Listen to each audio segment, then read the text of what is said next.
the fastest runner doesn't always win the race. It sounds counterintuitive, but the reality is that being the fastest or the fittest person on the starting line does not guarantee anything. Once that gun goes off, anything can happen. And we've seen so many examples of the chaos and the unpredictability that racing can bring. And that's especially true in championship style racing, where placing is the most important thing. We can look at the 2016 Rio Olympics 1500 final, where the race gets out super slow and Matthew Centrowitz is able to take advantage and win the gold, despite a lot of athletes in that field having run faster times than he had. You can look at the 2018 Boston Marathon, where Des Linden was able to win the race despite probably not being the fastest person there, because she was able to take advantage of the weather conditions and just be more prepared for the unpredictability of that.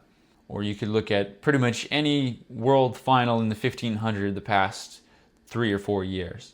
Jakob Ingebrigtsen being the one going into each race with the fastest time, but not being the one who comes out on top. And there's so many more examples I could share, but this video would be way too long. But these upset victories kind of highlight the difference between actually racing and more of the time trial style of racing that we see sometimes. We tend to confuse those styles of racing and blend them together and get really obsessed over like times and paces. Making the finish time and your splits like the main focus and definition of success for any race that you run. And that kind of hyper focus on just running fast times and being really efficient, it can get you to run pretty fast, and that's not a bad thing, but you'll be kind of a one-trick pony. You won't have the ability to respond to unpredictability in different situations that you get into in racing. If you want to be your best when it comes to racing, you have to adopt a mindset of being willing to try new things and getting uncomfortable, not being stuck in the same type of race every single time. Racing based off how you feel and what's actually going on, and not just off some pre-prescribed time goal. So I remember a specific race my senior year of high school where I got out in the first mile and felt fine, felt like how I wanted to be, but the time on the clock was a little bit faster than I'd ever seen before. And I just remember thinking like, ooh, this is a little fast. But I was able to kind of ignore the time on the clock and just focus on the race in front of me, how I was feeling. And it turned out that that mile that I thought was way too fast was actually a perfectly even split. And I ran a huge PR, like 32nd in the 5K. But imagine if I had listened to that part of my brain that saw the clock and just panicked because it was too fast and slowed down, I would not have run as fast as I did, and I would not have placed as high as I did. And that kind of idea is why in cross country I don't like people racing with watches on, checking pace or where they are, how they're doing. With the high school guys, I like to take the watches away.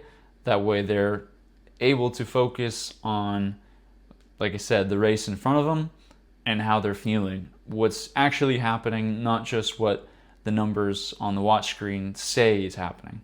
But if you are someone who's been very largely like time and pace focused, it might be uncomfortable to shift away from that. It's going to be a change.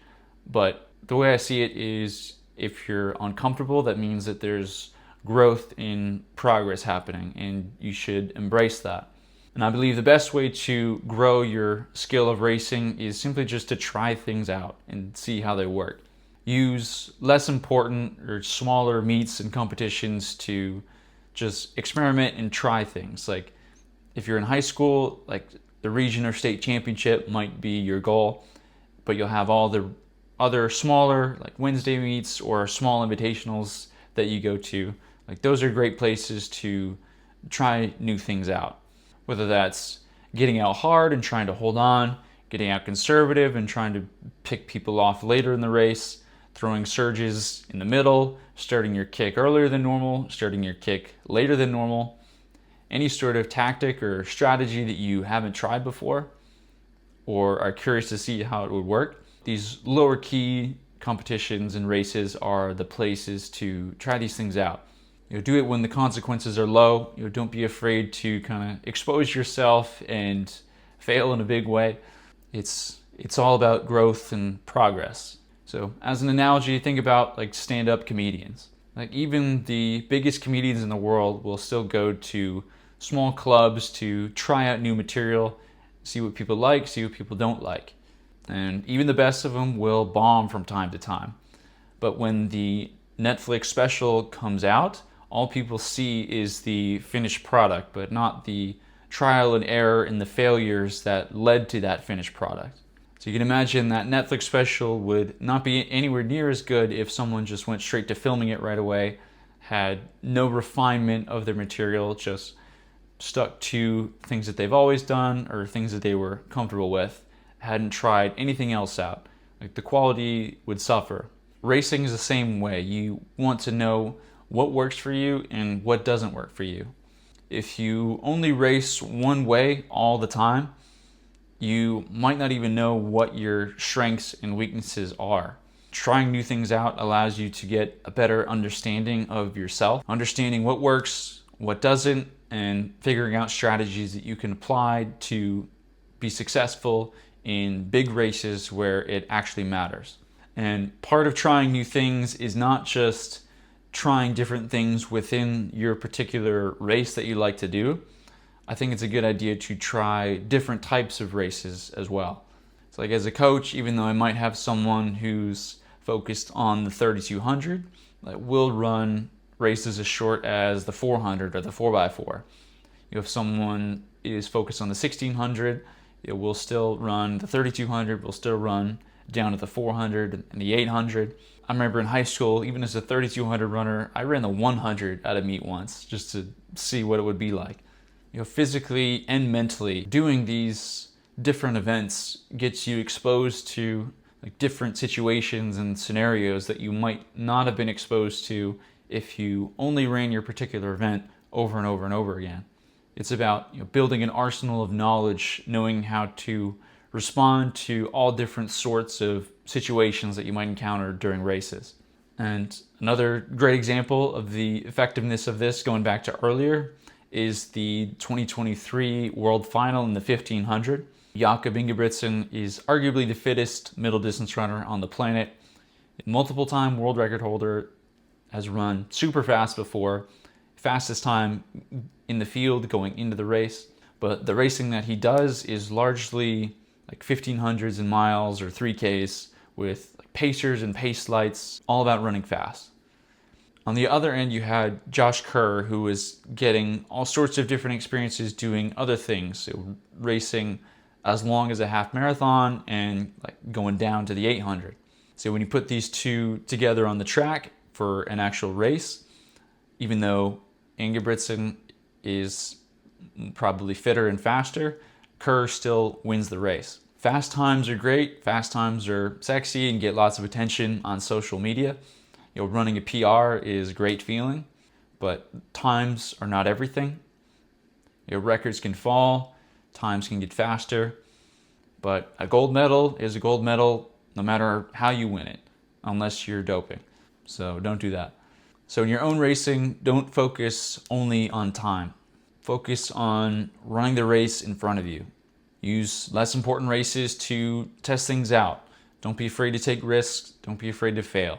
I've had races where I took risks and things didn't work out.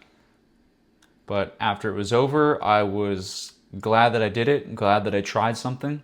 I had something to be proud of, even if it didn't work out. I was able to leave the race with no what ifs, knowing that I did what I could, and I can use that knowledge for next time. So I think a lot of times racing gets treated like a science, when in reality it might be a little bit more like art. It's chaotic, it's messy, but sometimes it's beautiful and inspiring. And I think that's what drew people to Steve Prefontaine. People don't remember him for where he finished. Even less people remember him for the times that he ran. People remember him for the way he raced and his lack of fear, regardless of how effective his racing strategy might have been. He wanted to make his races a work of art. When the gun goes off, anything can happen, so embrace the chaos, don't be afraid to fail, and you might surprise yourself with what you can do.